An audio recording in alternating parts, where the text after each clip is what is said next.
क्या हो अगर एक इंसान और एक जानवर का मिलजुला रूप कभी दुनिया में पैदा हो जाए। वो लड़का जो आधा इंसान और आधा जानवर है, एक ऐसी दुनिया में जी रहा है जहाँ हर कदम पर खतरे हैं। हंटर उसकी जान के पीछे हैं, लेकिन क्या वो उन्हें मात दे पाएगा। कहानी की शुरुआत होती है और हम डॉक्टर आदित्य को देखते हैं, जो अपनी वाइफ रानी के साथ खुशी से जिंदगी गुजार रहा था। वो काफी अच्छे से लोगों का इलाज करता है, लेकिन एक दिन उसके पास एक औरत आती है जिसे एक अजीब बीमारी होती है। उसकी छोटी उंगली अपने आप लगातार हिलती जा रही थी। जांच छाड़ने पर पता चलता है उसके खून में एक नया वायरस है जिसका नाम H5G9 वायरस होता है। अगले ही दिन डॉक्टर को ऐसे और भी कई केस देखने को मिलते हैं। सरकार तुरंत इमरजेंसी घोषित कर देती है और कहती है कि ये वायरस अब तक का सबसे खतरनाक वायरस है। एक्सपर्ट्स का मानना था कि ये इन्फेक्शन ब्लैक प्लेग से भी ज्यादा लोगों को मार सकता है। दुनिया में हड़कंप मच गया। दुकानें, फैक्ट्रियां, अस्पताल सबको बंद करवाने का ऑर्डर दे दिया जाता है। एक सुबह डॉक्टर देखता है कि उसकी वाइफ रो रही है क्योंकि रानी को भी यही बीमारी हो गई थी। उसे लगने लगा कि वो बच नहीं पाएगी, पर आदित्य उसे हौसला देता है। वो उसे हॉस्पिटल लेकर जाता है जहाँ पहले से ही ऐसे हजारों लोग भरे पड़े थे। उसी दौरान नर्स डॉक्टर को बुलाती है और एक ऐसी शॉकिंग चीज दिखती है जिससे अब सब कुछ बदलने वाला था। मैटरनिटी वार्ड में जितने भी बच्चे पैदा हो रहे थे, सभी में जानवरों जैसी विशेषताएं थी। कोई आधा इंसान, आधा डॉग, आधा सुअर और कोई आधा हिरन था। धीरे धीरे ये खबर दुनिया में फैल गई कि हर बच्चा अब ह्यूमन एनिमल हाइब्रिड बनकर पैदा हो रहा है। लोग इन बच्चों से नफरत करने लगते हैं और कई मानने लगे कि ये बच्चे ही इस वायरस को फैलाने की वजह है। और कुछ लोगों का मानना था कि वायरस की वजह से ऐसे बच्चे पैदा हुए हैं, लेकिन असली सच किसी को पता नहीं। इसी बीच एक पिता अपने बेटे को बचाने के लिए जंगलों में चला जाता है। उसे एक पुराना घर नजर आता है जिसे वो ठीक करने लगता है। वो पानी और खाने की व्यवस्था करता है। उसके बेटे का नाम गस होता है, जो एक ह्यूमन डियर हाइब्रिड होता है। वो आदमी गस को अपनी खुद की बनाई हुई किताबें पढ़ाता है, लेकिन उसे बाहर की दुनिया के बारे में ज्यादा कुछ नहीं बताता। धीरे धीरे गजब बड़ा होने लगता है और अपने पिता को पबा कहने लगता है। उस आदमी को भी ये नाम काफी अच्छा लगता है। पबा उसे सिखाता है, अगर किसी जानवर की आवाज सुनो तो झुक जाओ, अगर इंसान की आवाज आए तो भाग जाओ, और अगर कभी कोई इंसान दिखे तो तुरंत छिप जाओ। गस उनकी सभी बातें मानता है। पिता बेटे दोनों साथ में काफी खुश होते हैं। दोनों बर्फ में खेलते हैं, मछली पकड़ते हैं, खाना बनाते हैं और किताबें पढ़ते हैं। एक दिन जब वो आग जलाकर पानी गर्म कर रहे थे, तभी आसमान से एक प्लेन गुजरता है। पबा उसके कान बंद कर देता है और बताता है कि ये बस एक बड़ी चिड़िया है, पर उस प्लेन से कई सारे पर्चे गिरते हैं। पायलट ने उन्हें देख लिया था। उन पर्चों में लिखा था हाइब्रिड बच्चों के लिए एक सुरक्षित जगह बनाई गई है जिसे द प्रिजर्व्स नाम दिया गया था। लेकिन पबा पर्चे फेंक देता है क्योंकि वो अपने बेटे को दुनिया से दूर ही रखना चाहता था। साथ ही उसे ये भी समझ आ गया था कि आग के धुएं से ही पायलट को उनके बारे में पता चला। इसीलिए वो अपने बेटे को समझाता है कि आज के बाद हम दिन में कभी भी आग नहीं जलाएंगे। गस काफी जल्दी बड़ा हो रहा था। वो 7 साल का हो चुका था। पबा उसे बर्थडे गिफ्ट देता है। गस जब उसे खोलकर देखता है तो उसमें एक डॉगी होता है, जिसे देख गस खुश हुआ और उसका नाम डॉग रख देता है। पबा भी कहते हैं कि डॉग के लिए इससे बेहतर नाम हो ही नहीं सकता। एक दिन जब वो जंगल में अकेला बैठा हुआ किताब पढ़ रहा था, तभी उसे पास में ऐसा एहसास होता है जैसे कोई उसका अपना पास हो। वो जब देखता है तो वहाँ एक हिरन होता है जो अभी उसकी तरफ देख रहा था। गस के भी हिरन की तरह ही सींग और कान थे, इसीलिए वो उसकी फीलिंग्स को समझ पा रहा था। पर तभी वहाँ तूफान आने लगता है, जिससे वो हिरन वहाँ से भाग गया। गस भी दौड़ते हुए अपने घर आ जाता है और अपने पिता को बताता है कि मैंने अपनी माँ को देखा। पर पबा उसे समझाता है कि वो तुम्हारी माँ नहीं थी। गस पूछता है कि आप ये कैसे जानते हैं। पबा कहता है कि वो अब इस दुनिया में नहीं रही। गस बाउंड्री के बाहर जाना चाहता था, पर पबा उसे चींटियों से भरा हुआ जार देता है जिसमें एक सेब रखा हुआ था। वो समझाता है कि एक समय पर दुनिया में बुरे इंसानों का राज था जो अपनी मर्जी से चलते थे। वो सिर्फ धरती से लेना जानते थे। उन्होंने पेड़ काटे, प्रदूषण फैलाते रहे, हर तरफ से वो धरती को नुकसान पहुंचा रहे थे, बिल्कुल इन चींटियों की तरह जो अपनी इस सेब रूपी दुनिया को ही खा रही हैं। इंसान अपने लालच में अपना ही नुकसान करते थे, उन्हें सिर्फ खुद से मतलब था, जिससे मदर नेचर ने सभी को बीमार कर दिया। हर तरफ वायरस फैल गया ताकि इंसानों का वजूद खत्म हो जाए। पर एक दिन चमत्कार हुआ, तुम्हारे जैसे हाइब्रिड बच्चे पैदा होने लगे। पर कोई नहीं जानता कि तुम कहां से आए। पर जो लोग बच गए थे वो तुमसे डरते थे। उन्हें लगा कि दुनिया की तबाही हाइब्रिड की वजह से हुई है, इसीलिए वो तुम्हारा शिकार करने लगे, जिससे एक ऐसी आग लगी जो आज भी जल रही है। और वो बुरे लोग तुम्हारे शिकार के लिए हर पल हमें तलाश रहे हैं। इसीलिए मेरा काम उन्हें यहाँ आने से रोकना है ताकि तुम सुरक्षित और मजे से जी सको। अब वो गस के सो जाने के बाद एक बॉक्स को बाहर निकालता है जिसमें उसकी वाइफ की तस्वीर थी, पर वो नहीं चाहता था कि इसके बारे में गस को पता चले, क्योंकि वो गस के हर एक सवाल का जवाब नहीं दे सकता था। इसीलिए वो उस बॉक्स को एक पेड़ के नीचे छिपा देता है। समय बीतता है, गस 10 साल का हो जाता है। उसके जन्मदिन पर पबा उसे एक गुलेल देता है। गस जल्दी गुलेल चलाना सीख जाता है। खेलते खेलते गस गलती से घर की बाउंड्री के बाहर चला जाता है। पबा गुस्से में उसे डांटता है और बताता है कि बाहर की दुनिया खतरनाक है। कुछ ही समय बाद एक अजनबी आदमी उनके घर के पास आता है। वो असल में हाइब्रिड हंटर था। पबा ने गस को छिपाया हुआ था, पर उस शिकारी की नजर गस पर पड़ गई थी और वो वहाँ बाउंड्री पर निशान छोड़कर चला गया। पबा इससे काफी डर जाता है। वो गस को घर के अंदर बनाई हुई एक खुफिया जगह में छिपा देता है और वादा करता है कि मैं जल्दी लौट आऊंगा, तुम यहीं रहकर मेरा इंतजार करना। गस उन हंटर से लड़ाई करने के लिए निकल गया, पर वो शाम को घायल हालत में वापस लौटता है। गस समझ जाता है कि उसके पिता बीमार हो गए हैं और उन्हें वायरस लग गया था। उनकी छोटी उंगली लगातार हिलती जा रही थी। पापा को भी एहसास हो गया कि उसका अंत आ चुका है, इसलिए वो अपने बेटी को आखिरी बार समझाता है कि बाउंड्री के बाहर मत जाना, और वो गस से खाना बनाने को कहते हैं। गस अंडे लेने जाता है, पर जब वो वापस लौटा, पापा गस को छोड़कर हमेशा के लिए चला गया था। गस दुखी होता है, पर वो धीरे धीरे खुद को संभालना सीख जाता है। वो घास से जानवरों की गुड़िया बनाता है और उनसे बातें करता है ताकि अकेलापन महसूस ना हो। अकेले में ही वो खुश रहना सीख गया था। वो अपने लिए खाना बनाता है। उसने लकड़ी से ही पापा को भी बनाया था, पर उसे धीरे धीरे लगने लगा कि ये एक झूठी जिंदगी है। उसका अकेलापन हद से ज्यादा बढ़ जाता है और वो अपनी बनाई हुई घास की गुड़ियों को जला देता है। आग में उड़ता धुआं हाइब्रिड शिकारियों को आकर्षित कर देता है। बाद में उसी दिन गस देखता है कि जंगल के नक्शे पर एक दिल बना हुआ है और वो उसे देखने चला जाता है। वो वही जगह होती होती है जहां पापा ने डिब्बा गाड़ा था जिसमें उसकी पत्नी की तस्वीर थी। गस उस डिब्बे को चाबी से खोलता है जो पापा के पास मरते समय थी। गस पहली बार अपनी माँ का चेहरा देखता है और तस्वीर के नीचे कोलोराडो लिखा होता है। अपनी माँ को खोजने की नीयत से छोटा लड़का कोलोराडो जाने का फैसला करता है। वो जरूरी सामान पैक करता है और अमेरिका का नक्शा अपने साथ ले लेता है। तैयारी के बाद भोला बच्चा बाढ़ की ओर बढ़ता है। वो जमीन पर पड़ी एक कैंडी उठाकर खा लेता है, लेकिन जल्द ही उसे समझ आता है कि ये एक जहाज था। दो हाइब्रिड शिकारी जिन्हें लास्ट मैन भी कहा जाता है वो उसे पकड़ लेते हैं, पर वो हैरान हुए, अरे ये लड़का तो बोल सकता है। उन्हें पता होता है कि गस बहुत कीमती है, इसीलिए उसे मारने के बजाय उसे बेचने के बारे में सोचते हैं। तभी एक आदमी उनमें से एक शिकारी को गोली मार देता है और दूसरे को भी मार डालता है। गस अपने घर में आकर छिप जाता है, लेकिन वही आदमी उसका पीछा करते हुए घर तक पहुंच जाता है। वो गस को ढूंढ लेता है और देखकर हैरान होता है कि वो इतने साल अकेले रह रहा था। शुरुआत में गस उससे डरता है और अपनी गुलेल से कई बार उसे मारता है। उसे लग रहा था कि वो भी बाकियों की तरह बुरा है, लेकिन जल्द ही उसे समझ आ जाता है कि वो बुरा इंसान नहीं है। वो आदमी बताता है, मैं सोच रहा था कि तुम्हें उन ऑफिसर्स के हवाले कर दूं जो तुम जैसे हाइब्रिड बच्चों पर एक्सपेरिमेंट करते हैं, लेकिन जब मैंने देखा कि तुम एक जानवर से कहीं ज्यादा इंसान हो तो मैंने अपना इरादा बदल लिया। वो आदमी गस को स्वीट टूथ कहकर बुलाता है और पानी की लाइन पर डक्ट टेप लगा देता है। साथ ही कहता है, दिन के वक्त आग मत जलाना क्योंकि धुआं लोगों को आकर्षित करता है और अपनी सुरक्षा के लिए बाउंड्री के भीतर ही रहना। ये कहकर वो चला जाता है। गस को समझ नहीं आ रहा था कि वो क्या करे। उसे अपनी माँ को ढूंढना था, इसीलिए उसने तय किया कि वो अब अपने पिता के बनाए नियमों पर नहीं चलेगा। वो बाउंड्री पार करके बाहर निकल जाता है। वो उस आदमी के पीछे जाता है। हाइब्रिड होने की वजह से वो अपनी सूंघने की क्षमता का इस्तेमाल करता है और उस आदमी को ढूंढ लेता है। खुश होकर कहता है, बिग मैन मुझे भी अपने साथ ले चलो। अब वो बिग मैन के साथ ही आगे बढ़ने लगता है, लेकिन बिग मैन जानता था कि एक हाइब्रिड को साथ रखने से उसकी जान को भी खतरा होगा, इसीलिए उससे छुटकारा पाने की कोशिश करता है। साथ ही वो उसे कहता है, कोलोराइड नष्ट हो चुका है और अब तुम्हारी माँ भी जिंदा नहीं होगी। लेकिन गस समझ जाता है कि वो मजाक कर रहा है। रात को दोनों साथ बैठकर खाना खाते हैं। गस उससे कई सवाल पूछता है, मेरी माँ को तुम जानते हो? कोलोराइड कितनी दूर है? बिग मैन जवाब देता है, कोलोराइड यहाँ से बहुत दूर है और मैं तुम्हारी माँ को नहीं जानता, अब सो जाओ। वो कुछ दवाइयाँ लेता है और सो जाता है, लेकिन गस को नींद नहीं आ रही थी और उसे बिग मैन के बैग में खाने की काफी सारी चीजें दिखती हैं।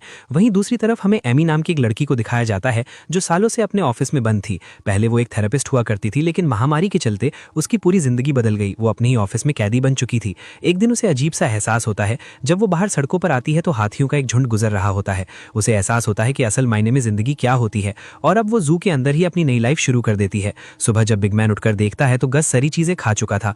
वो गुस्से में उससे दवाइयों के बारे में पूछता है। गस कहता है, जब मैंने इन्हें खाया तो मुझे बहुत अजीब लगने लगा। अब बिग मैन उसे छोड़कर जाने लगता है। गस कहता है, मैं तुम्हें अपनी चीजें दे सकता हूँ। तो बिग मैन बताता है, अब मेरे पास ना खाना है और ना पानी। खाने के बिना मुझे बहुत ज्यादा गुस्सा आता है। गस कहता है, मुझे वो जगह पता है जहाँ खाना मिल सकता है।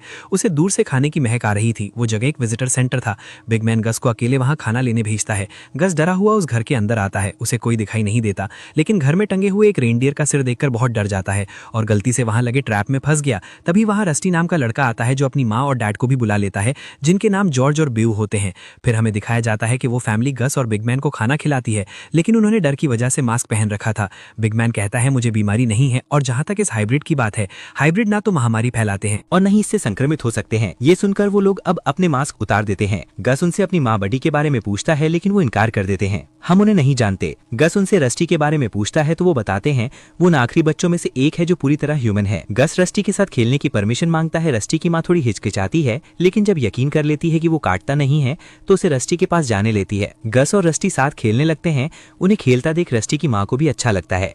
इसी बीच रस्टी के पिता जॉर्ज जब बिग मैन से बात कर रहे होते हैं तो उसे पहचान लेते हैं। वो पहले गार्डियन फुटबॉल टीम का प्लेयर टॉमी जेपर्ड था। बातों ही बातों में वो पूछ लेते हैं, आखिर तुम्हें हमसे क्या चाहिए? जेपर्ड कहता है, हमें सिर्फ रात गुजारनी है। इसी दौरान हमें लास्ट मैन भी दिखाई जाते हैं जो गस की तलाश कर रहे थे। गस थोड़े ही समय में रस्टी की फैमिली के साथ घुल मिल गया था और बिग मैन चाहता था कि वो रस्टी की फैमिली के साथ ही रहे, लेकिन तभी रस्टी की माँ जेपर्ड के गले पर मौजूद लास्ट मैन का निशान देख लेती है। वो घबरा गई क्योंकि जेपर्ड भी उन्हीं हंटर्स में से एक था जो हाइब्रिड्स का शिकार करते थे। वहीं हमें डॉक्टर आदित्य को दिखाया जाता है जो अपनी वाइफ के साथ स्पेलिंग गेम खेल रहा होता है। वायरस के आने से अब दुनिया में इंटरनेट भी नहीं रहा था, इसीलिए वो गेम खेलकर ही टाइम पास किया करते थे। अचानक रानी की लिटिल फिंगर जोर से हिलने लगती है। आदित्य जल्दी से दवाई निकालता है, पर अब सिर्फ आखिरी 2 डोज ही बची थी। वो रानी को इंजेक्शन लगा देता है और कहता है, दवा खत्म हो रही है, मुझे डॉक्टर ग्लैडिस बेल के पास जाकर और दवा लेकर आनी होगी। वो अपने घोड़े को लेकर लैब की तरफ निकल जाता है। मेडिकल सेंटर पहुंचकर वो डॉक्टर ग्लैडिस से मिलता है। ग्लैडिस उसे रिफिल डोज देती है और पूछती है, क्या नई दवा के कोई साइड इफेक्ट्स हैं?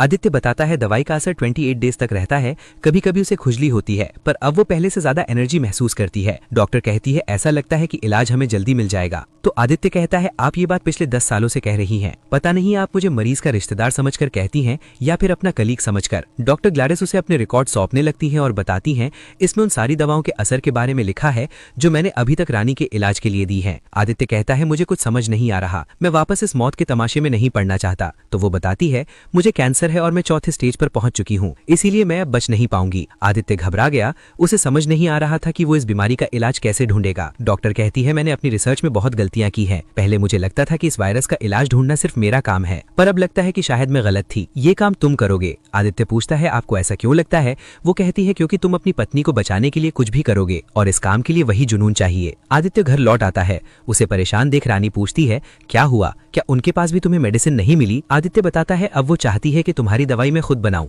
लेकिन ये मुझसे नहीं होगा, ये हमारे सारे उसूलों के खिलाफ है। रानी जब नोट्स पढ़ती है तो वो भी काफी परेशान हो जाती है। वहीं दूसरी तरफ जयपुर विजिटर सेंटर से अपने जरूरत के सारे सामान निकालने लगता है, तभी रस्टी की माँ वहाँ आ जाती है। वो कहती है, तुम भी उन्हीं में से एक हो, मैंने तुम्हारी गर्दन पर वो निशान देखा। जयपट कहता है, अब मैं वो नहीं रहा, लेकिन उसे विश्वास नहीं होता। वो कहती है कि क्या अब तुम हमें मारने आए हो? जयपट कहता है, मैं सिर्फ यहाँ खाना लेने आया हूँ और उस हाइब्रिड से छुटकारा पाना चाहता हूँ, क्यों न तुम उसे रख लो, तुमसे बेहतर माँ उसे और कहीं नहीं मिलेगी। रात को जब वो अपने बेटे को सुला रही थी तो माँ का प्यार देखकर गस को भी अपनी माँ की याद आती है। वो उसे भी सोने को बोलती है, साथ ही बताती है, तुम्हारी माँ जरूर रेड रॉक्स में रहती होगी, क्योंकि ये तस्वीर वहीं की है। अब वो दोनों को सुला देती है। जयपट अकेले निकलने लगता है। गस को नींद नहीं आ रही थी और वो उसे जाते हुए देख लेता है। गस पूछता है कि हम जा रहे हैं, पर वो कोई जवाब नहीं देता। गस समझ जाता है कि वो उसे छोड़कर जा रहा है। तभी उसे अपनी सूंघने की क्षमता से एहसास होता है कि शिकारी यहाँ गए हैं। जयपट भी चौकन्ना हो जाता है और पूछता है, यहाँ कितने हैं? गस कहता है कि बहुत सारे हैं, बारिश की वजह से मैं उन्हें ठीक से सूंघ नहीं पा रहा। अब वो दोनों एक जगह छिप जाते हैं। जयपट हमला करने के लिए तैयार हो जाता है, लेकिन उसके पास सिर्फ 2 गोलियां थीं, इसलिए वो दूसरे तरीके से उनका शिकार करने की सोचता है। लास्ट मैन घर में घुसने से पहले चेतावनी देते हैं, हम तुम्हारे परिवार को कुछ नहीं करेंगे,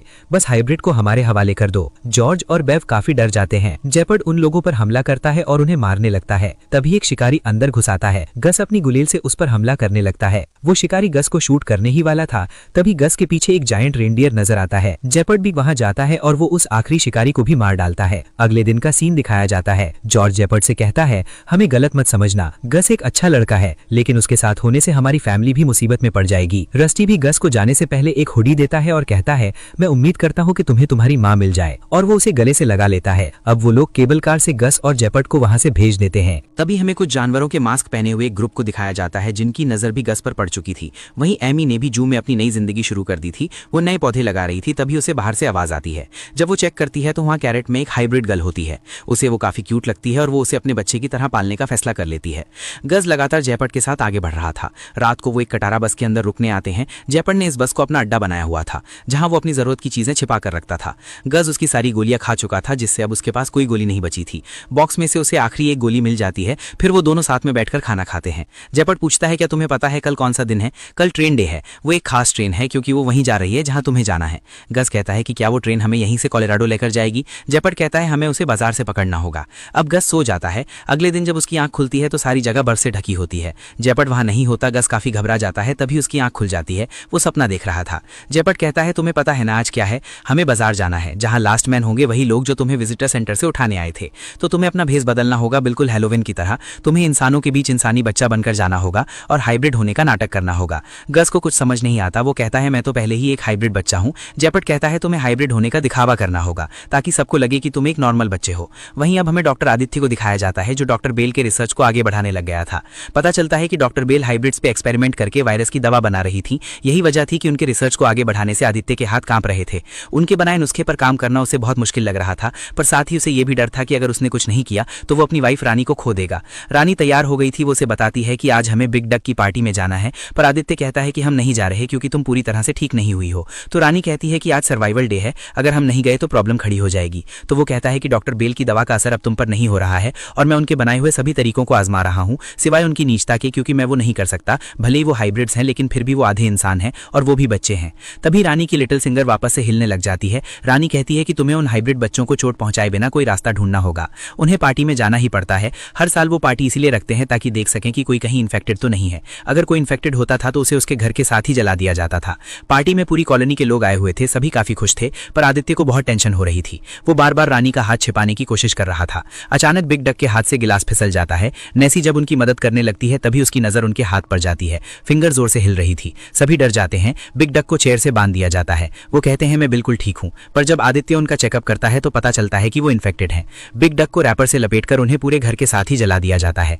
आदित्य और रानी काफी डरे हुए थे, जिससे नेसी को भी उन पर शक होने लगता है।